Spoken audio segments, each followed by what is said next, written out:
I recommend watching the first video first, then come over to this one after. I'll have a link to the first guide in the description and pinned comment.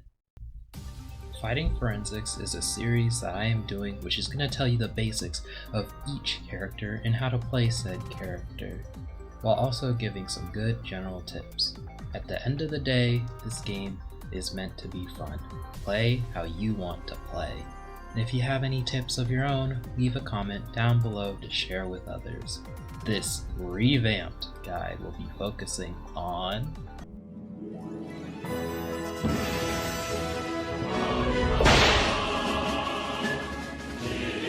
who is Sword now? Sword is still the simple guy. He's still one of the characters that are easy to learn, and if you're new to the game, he is still recommended for you to play first so you can get the gist of the game. Sword is an all-around fighter, having good movement, close quarter combat, and still having some decent poke too. But has anything changed on Sword since we last covered him? What has changed? The most obvious change to Sword is that he was updated with a new look, having Sword going from a basic 2008 Roblox avatar to rocking a new medieval knight outfit. In my opinion, Sword looks really cool now. The whole knight theme gives Sword so much more personality compared to his previous look. But that's not all that got updated. He also got some changes to his kit to make Sword more interesting instead of a super straightforward character. Updated moveset. Most moves are the same, but the main thing that changed was his passive. Spirit of the Sword. Instead of gaining shield from doing M1 damage, Sword passive now has a new meter located right next to your crosshair. In order to fill up this meter, Sword must deal damage or take damage from enemies. Once the meter is full, you can press R to have the ability to enhance your other abilities. These enhanced abilities have a separate cooldown from your base moves. Right click, Blade Beam.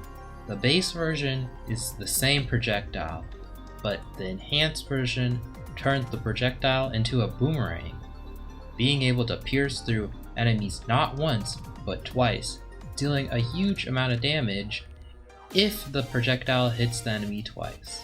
You can use this enhanced move if there's a bunch of people lined up, dealing a lot of AoE damage, and building up your ult decently fast. Q ability, Dolphin Slash, Air Jitsu.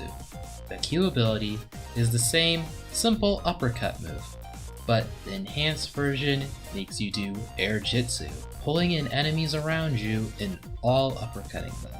This move has the biggest AoE, making it the easiest enhanced move to land, while also providing pretty good damage. So I use this move the most whenever my meter is full. E ability, Lunge.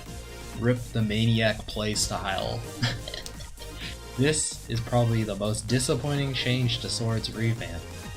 In base, the move only dashes through enemies and damages them, while the enhanced version of this skill will pin the enemy and drag them with you. This is sad because Sword can't just charge people off the map anymore off cooldown. I would just avoid using the enhanced move altogether, because compared to the other two enhanced moves, this does the least amount of damage. And for some reason, it has a small windup to it, so it's going to be easy for the enemy to dodge out of it.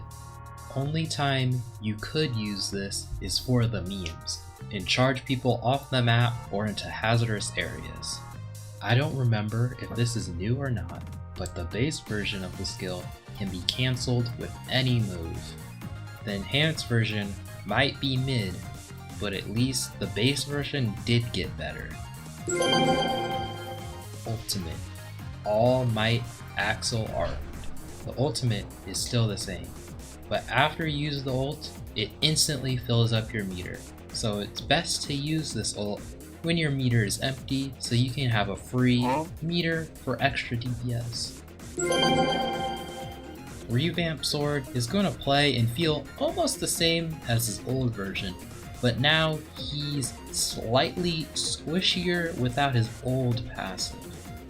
Even though he's lacking in the tankiness, his new passive gives him more damage options to work with. The only new tip I can give you is to just make sure you pay attention when your meter is full and ready to use. Team compositions.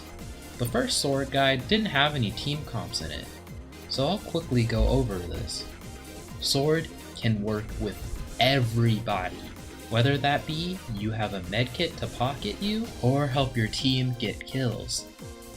Sword can just slide right into the team and he performs pretty well. Combos, everybody's favorite part. Combos didn't change much, but here's a couple of combos I have found and seem to be pretty good to use. No meter combo. M2, E right after, and when you get into melee range, M1 twice.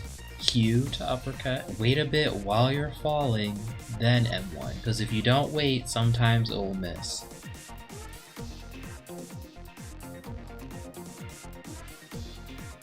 Meter combo. Same as the first combo, but do the enhance Q at the end. Meter and ultimate combo. This combo is like the other two. Activate your ult and try to land the actual sword part on the enemy. Your meter will instantly fill up again and allow you to activate another enhanced Q, or start the normal meter combo again if your cooldowns are back.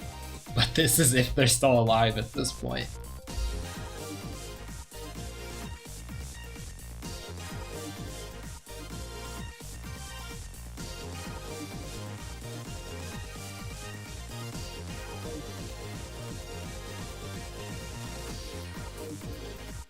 I hope you learned something from this video, so now go out into some fighting servers spamming hashtag revamped sword guild.